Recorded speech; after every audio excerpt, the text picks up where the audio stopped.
ndenge kaka baloba kolingi olonga lobi lenge la bitumba lelo na optique wana nde dynamique des Congolais pour le développement DCD na mokuse organisation société civile oyo ezali pe organisation socio-économique oyo bakani boye comporter na tête ya seni mwana mboka Eli Bosoki wa Bosoki bazalaki liboso ya presse awa na restaurant Kandolo na commune ya Gombe ezalaki opportunité pour na bango ya ko expliquer na presse organisation na bango pe motivation nyonso ya komema na moto ya seni Eli Bosoki bakisela ele capable secrétaire général ya DCD nde azwaki maloba pona ko expliquer tout sur DCD oyo eza ko exister depuis 2007 lelo 14 ans mokoka eza ko exister a expliquer ki mission nango pe makambo misusu simana ye cordon ya DCD ye pe azwaki maloba mingi pona kosenga apport ya media na prochain candidat ya seni pe a expliqué qu'il largement façon ba journaliste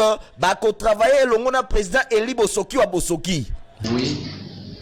na sepeli mingi ko mona pour répondre na invitation na biso ya dynamique des Congolais pour le développement et salinga yesengo mingi et na rosenga na bino to continuer à travailler ensemble